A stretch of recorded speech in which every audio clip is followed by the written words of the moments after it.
Once upon a time, in the eastern Nigeria, a long time ago, there was a village called Umudike. There lived a man named Ikedi, known far and wide for his extraordinary physical prowess.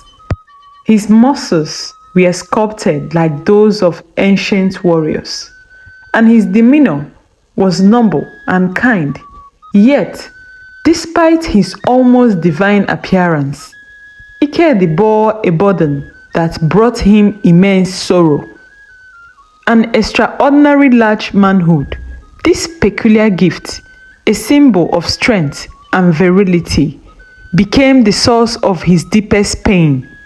Women were drawn to him, but then they could never stay, unable to endure the immense pain his endowment caused, as he was unable to penetrate any woman. Ikedi's heart grew heavy with loneliness, longing for a love he believed he would never find. The village of Umudike was buzzing with anticipation. Ikedi, known for his bravery and charm, had set his eyes on Nkem, the most eligible spinster in the village. Her beauty was the talk of Umudike, with suitors from far and near hoping to win her heart. Ikedi, however, was determined to be the one. Ikedi's pursuit of Nkem was nothing short of grand. Each morning, he would stand beneath the towering Iroko tree near her father's family compound, singing songs of love and bravery. His voice, deep and melodic, echoed through the village, drawing villagers out of their huts to listen. He would also shower her with lots of gifts. Ikedi's serenades became a daily spectacle, with children giggling and elders nodding in approval. Determined to impress Nkem, Ikem participated in every village festival and contest, always emerging victorious. At the annual Yam Festival, he outdid himself by carrying the heaviest yam tuber, earning cheers and applause from the crowd. Nkem, watching from a distance, couldn't help but be impressed by his strength and determination. As weeks turned into months, Ikedi's persistence began to wear down Nkem's initial reluctance. She admired his bravery, his dedication, and the way he treated everyone with respect. One evening, under the glow of the full moon, Nkem finally approached Ikedi. "Ikedi," she said, "your songs have filled my heart, and your deeds have shown me your worth," she said, her eyes sparkling with love. "I am ready to be yours, Ikedi." The announcement of their union was met with jubilation. The entire village celebrated, knowing that Ikedi and Nkem were destined to be a power couple. On the night of their betrothal, the village gathered to dance and feast, the air thick with joy and anticipation for the future. However, the happiness was short-lived. That night, as Ikedi and Nkem entered their hut for the first time, she was overcome with fear. Ikedi's manhood, which was larger than she had ever imagined, filled her with a sense of dread. Panic gripped her heart, and before Ikedi could understand what was happening, Nkem fled from the hut, screaming. The village, still awake and buzzing with celebration, witnessed the scene unfold. Nkem's scream pierced the night, and within the moment, the joyous atmosphere turned to one of shock and confusion. Whispers spread like wildfire, and by morning, everyone knew of the scandal, Nkem's departure from Ikedi's hut. Nkem's departure hurt Ikedi really badly. Heartbroken and humiliated, he couldn't understand why something so natural, or so he thought, have driven her away. The village, though supportive, couldn't help but gossip about the incident. Some elders suggested rituals to appease the gods, believing that Ikedi's enormous manhood was a curse. Others advised Ikedi to seek a solution from the village herbalist. Despite the scandal, Ikedi's love for Nkem never wavered. He continued to serenade her, hoping that she would one day return and understand that his love was more significant than any physical attribute. The scandal in Umudike gradually became an old news, but Ikedi and Nkem's heart remained burdened by their unresolved feelings.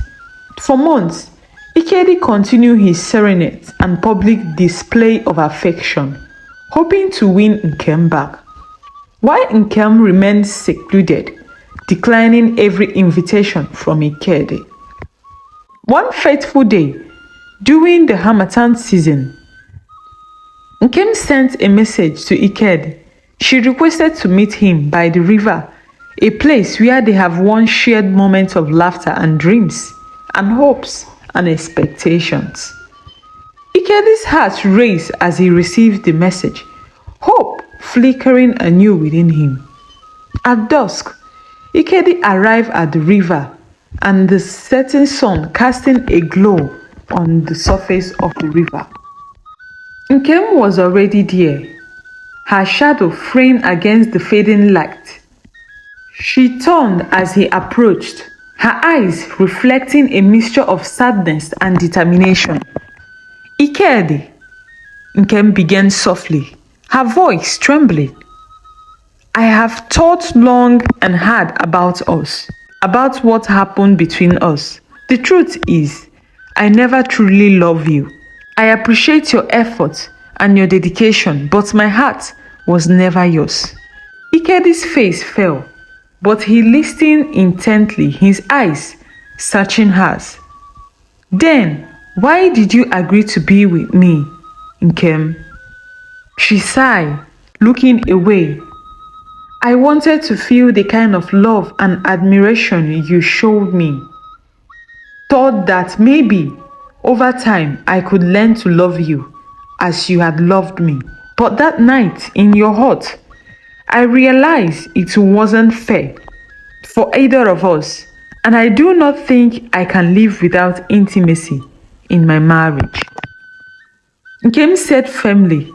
The weight of her words settled between them, and Ikedi felt his heart break anew. But he knew he had to respect her feelings. So what do we do now? He asked, his voice barely a whisper.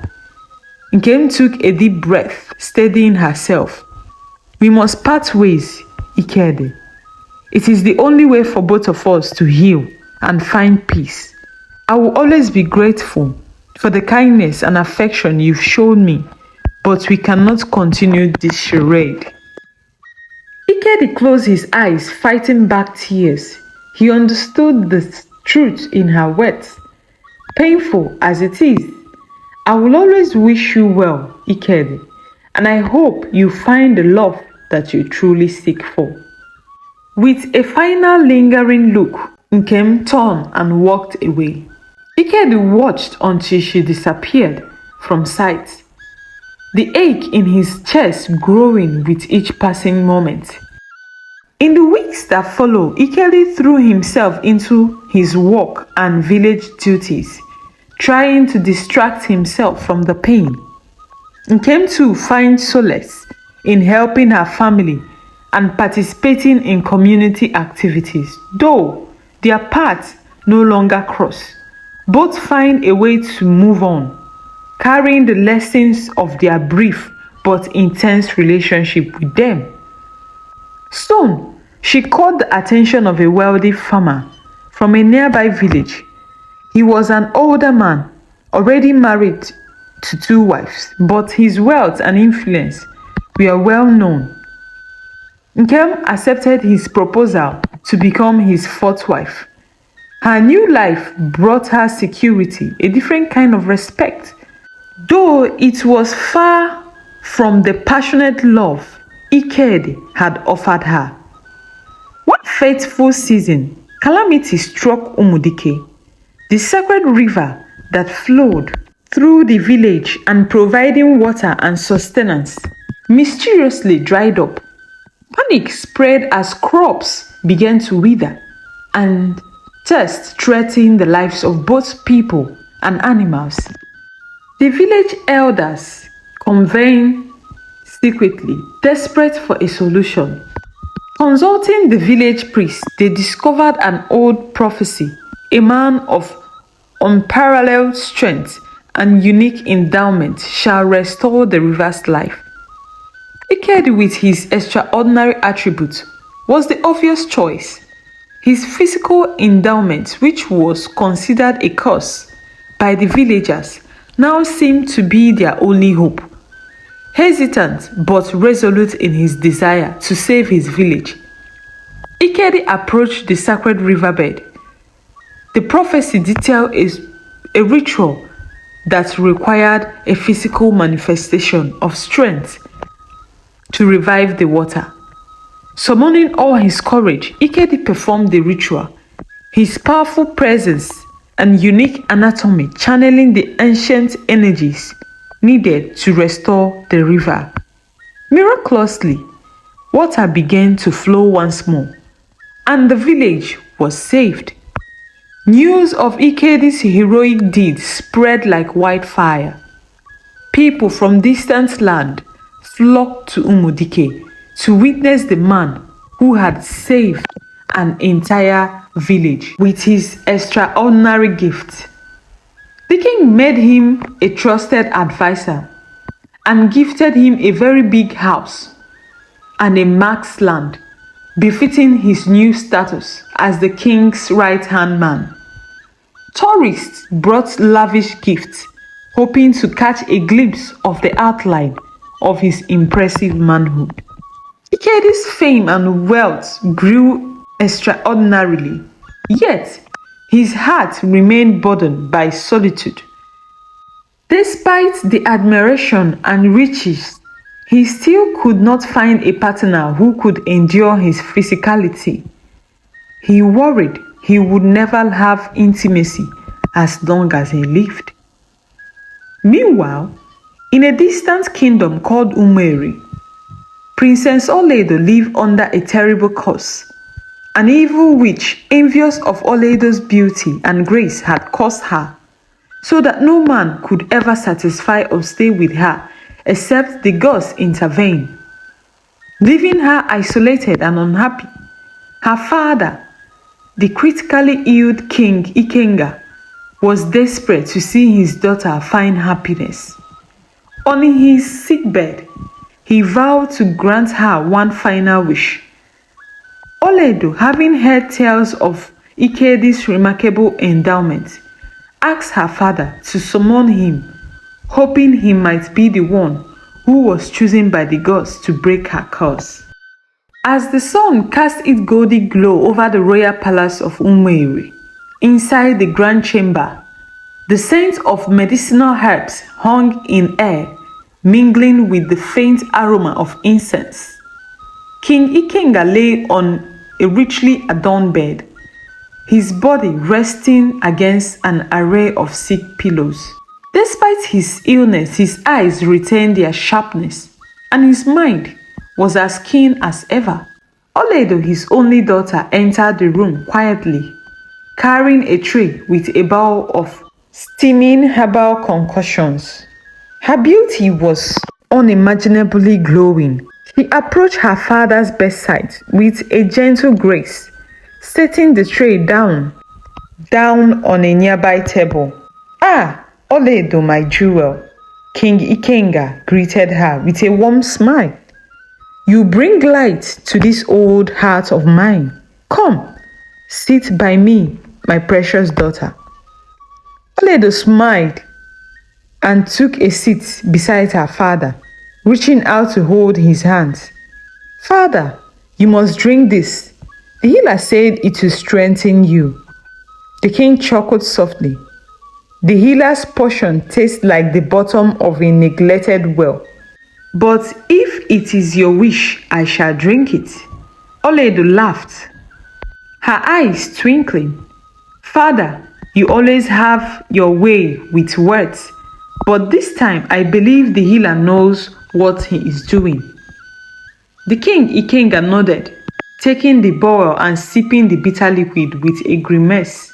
Ah, life is like a calabash of palm wine. Some sips are sweet, others bitter, but we must drink it all at the same time. They shared a moment of comfortable silence, and bond between them grew. But Oledo's smile faded slightly, and her father noticed the change. What troubled you, my daughter? Your heart seems heavy like the rain. Oledo sighed, looking down. Father, it is about my future. I see my friends getting married and settling down, yet I remain here. I fear I will forever be alone as I am unable to find a man chosen by the gods who can satisfy my sexual desires. The king nodded thoughtfully. A bird does not sing because it has an answer, but because it has a song. Your time will come, my daughter. The gods have their plans for you. I know the gods will not sit idly and watch the wicked plans of the witch succeed, he added. But father, Oledo hesitated. I have heard of a man, a famous man blessed by the gods. They say his name is Ikedi and he lives in Umodike village. Perhaps he is the one destined for me. King Ikedi's eyes grew wide open.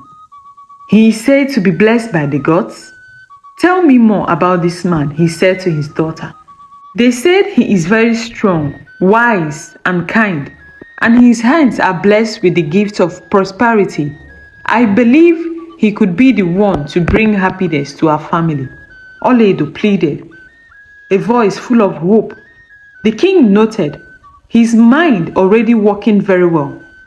My beloved daughter, if the gods have indeed blessed this young man, then it is only right that we seek him out. I will send a messenger to summon him to our palace immediately. Oledo's face lit up with gratitude. Thank you, father. You always know what is best, she added happily. King Ikenga smiled, his heart warmed by his daughter's joy. A good parent is like a bamboo tree. Its roots run deep and its shade provides comfort. Go now and rest. We shall see what the gods have in stock for us. With that, he called for his trusted messenger and instructed him to travel to Umodike village and bring Ikedi to their palace. As the messenger set off, Oledo felt a surge of excitement and anticipation. Finally, the journey to finding her destiny had begun. However, Ikedi, wary of unfamiliar kingdoms and fearing deceit, refused to go with the messenger. After much deliberation, the princess and her father decided to travel to Umodike themselves. When they arrived, the people of Umodike were in awe of the royal entourage because they came with all manner of beautiful horses, cows, and lots of precious jewelry, which was previously unknown in Umodike. When Princess Oledo set her eyes on Ikedi, she instantly fell in love. The feeling was obviously mutual for Ikedi because he insisted that Oledo and her father stayed in his largest and most comfortable hut. They would speak the next day when they were all fully rested and fed. Later that night, as the sun dipped below the horizon, casting a long shadows along the river bank, Ikedi felt an inexplicable urge to take a walk that evening. The air was heavy with the scent of wet earth and blooming flowers. The river flowing with a serene rhythm that mirrored his thoughts. I know that this is not going to work out, as I already know why they are here. The princess will also run away when she sees my manhood, he thought to himself as he walked towards the river. He was uncomfortable and sad at the same time because he had already fallen in love with the princess at first sight. Now, his manhood will be the only problem that will stand in between them. As so many thoughts clouded his mind, he noticed something unusual. A figure, delicate and ethereal, bathing gracefully inside the river. The glow caressed her skin, giving her an almost underworldly luminance. Ikedi was transfixed. Who is this woman bathing in the river by this time of the night? His breath catching in his throat, he felt drawn to her as if an invisible thread were pulling him closer to the river. In a daze, he walked close to the river and stripped off his clothes and jumped into the river. As he stepped into the water, it was only then he realized that he hadn't seen the face of the woman clearly because it was dark and her features, leaving him with a tantalizing silhouette that hinted at extraordinary beauty. He moved closer to her, swirling around her as he grabbed her. Their bodies met. Her skin was smooth, her touch tender, yet insistent. They moved together in a fluid dance, the water amplifying every sensation, every whisper of movement. Ikedi lost himself in the moment, his senses overwhelmed by the intensity of their union. Their connection was so strong.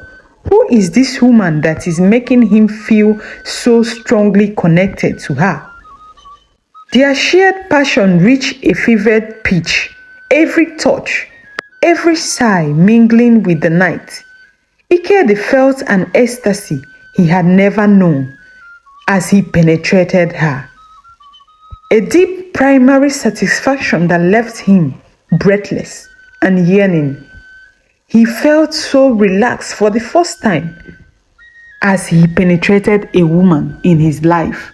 In her warm embrace, he felt relaxed and complete. And then, as suddenly as she had appeared, the woman slipped away, disappearing into the darkness like a mirage. Ikedi called out on her, his voice echoing off the riverbanks, but she was gone, leaving only the memory of their encounter. Ikedi returned to the shore, his body trembling, his mind racing as he dressed slowly.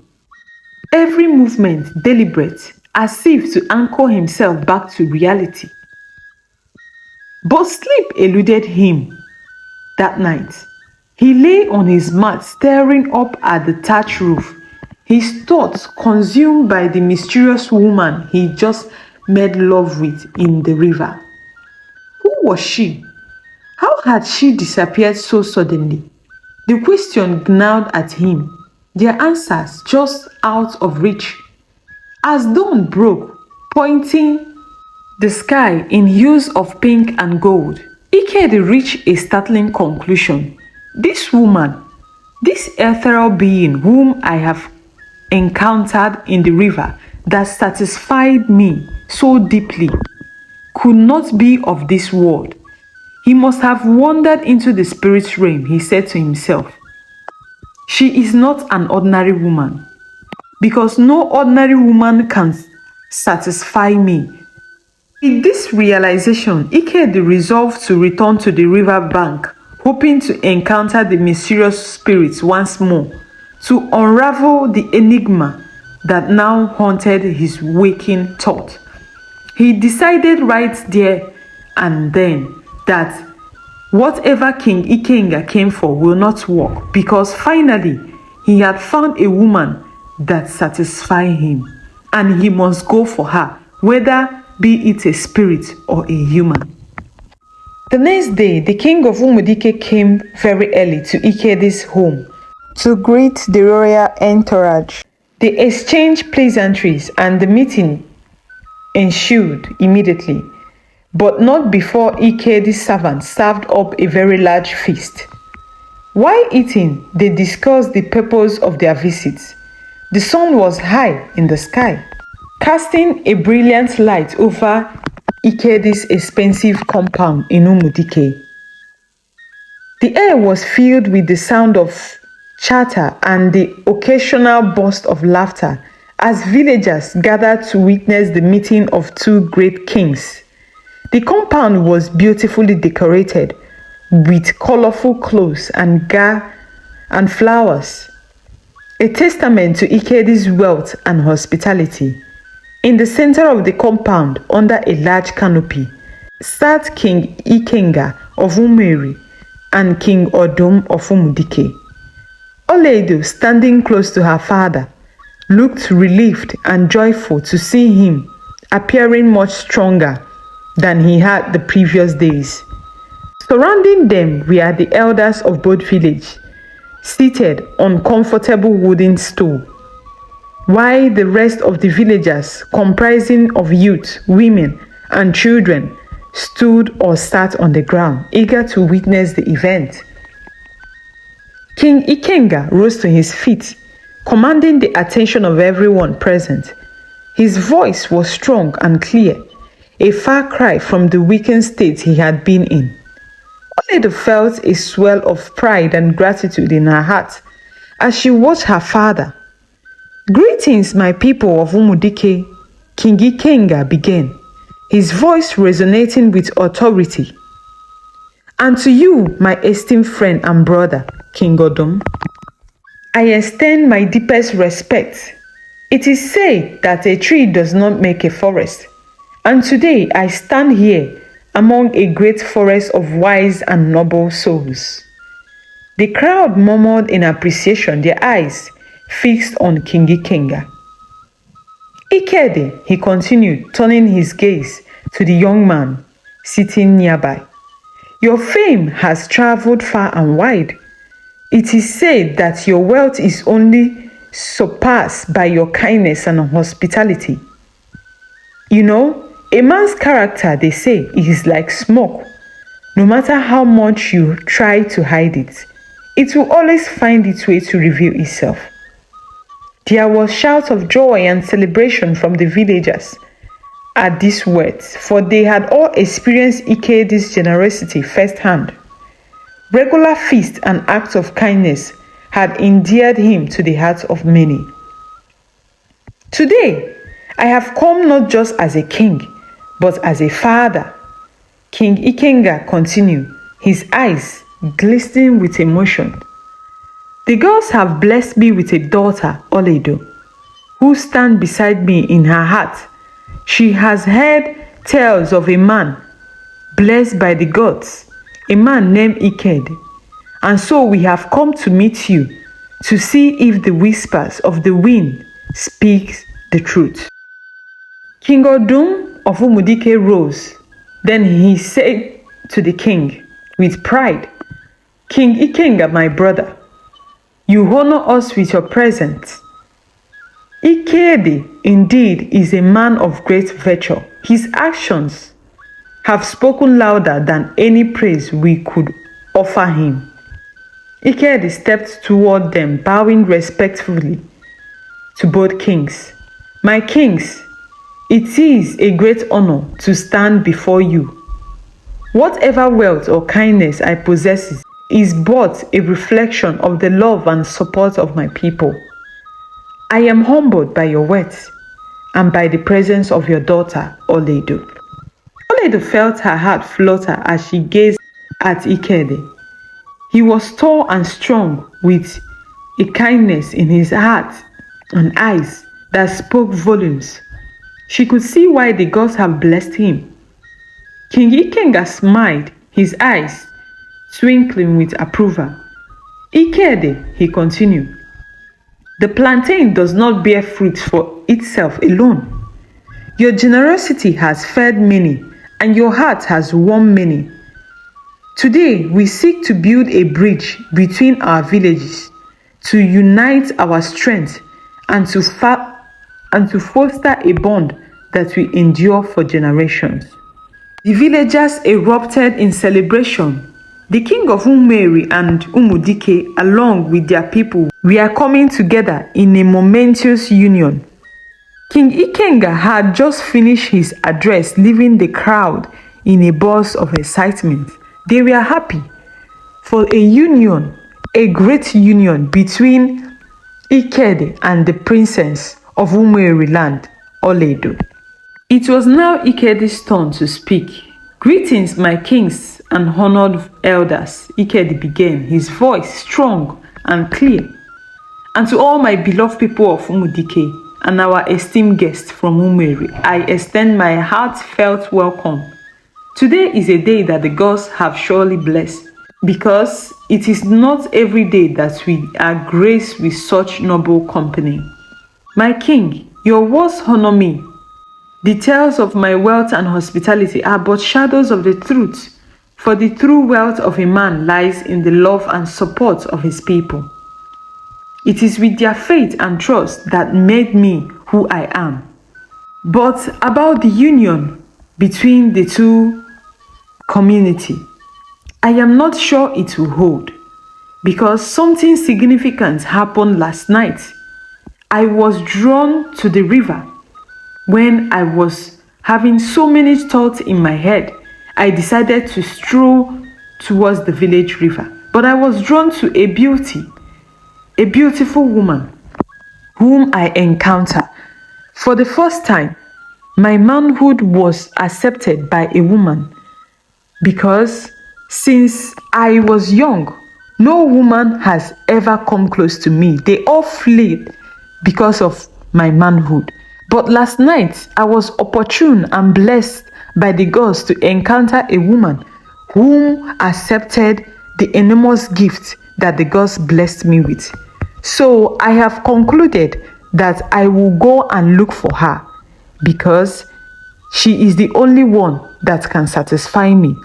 Even the princess will flee once she encounters my manhood.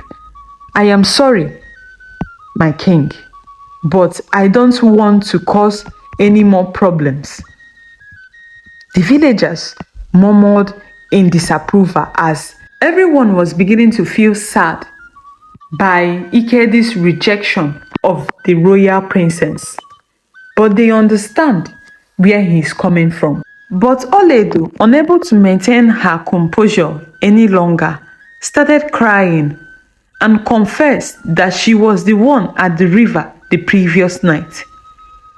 Silence fell on the crowd as murmurs erupted in different sections of the crowd. Ikedi was shocked. He could not believe what he just heard. Ikedi once again rose to speak, which restored absolute silence. King Ikenga, you spoke of bridges and unity, he said. A single broomstick can be broken, but a bundle remains strong. In the same way, our village united will be unbreakable. Together, we will face whatever challenges comes our way, and together we will celebrate our victories. Ikedi now turned to Oledo. Oledo, daughter of the great king Ikenga, your presence here is a blessing to me, considering the fact that I have been in despair, but here you are. You have taken away my despair and given me happiness. I am grateful, daughter of the great king. Oledo felt her heart flutter as she gazed at Ikedi. Her encounter with Ikedi previous night, though unplanned, had turned out to be more than what she could have ever imagined, as no man had ever come close to satisfying her as much as Ikedi had. She knew now more than ever that Ikedi was the God's gift to her. They have finally intervened, she thought silently to herself as she let out a reassuring smile. With a deep breath, Ikedi turned to face Oledo directly. Oledo, it is said that the heart knows where it has found its home. My heart tells me that my home is with you. Will you do me the honor of becoming my wife?" The compound fell silent, every eye fixed on Oledo, and anticipation for an answer, the air thick with suspense. Oledo smiled, her eyes shining with emotion. "Yes, Ikedi, I will. I will be your wife," she replied softly. The silence was broken by eruption of joy. The villagers cheered, their voice rising in a deafening chorus of celebration. The elders nodded in agreement as the two kings exchanged smiles of fulfillment. The celebration continued as the two villagers were joined in unity and harmony, stronger than ever. After their marriage, Princess Oledo took in, and Ikedi was proclaimed the crown prince and heir apparent of Umweri kingdom. The following decades, Oledo gave birth to numerous children. Their marriage was blessed with unity, love, and peace. Their love story becoming a legend that inspired many, as they were no longer the cursed couple, but the couple blessed and favored by the gods. They became each other's ultimate salvation.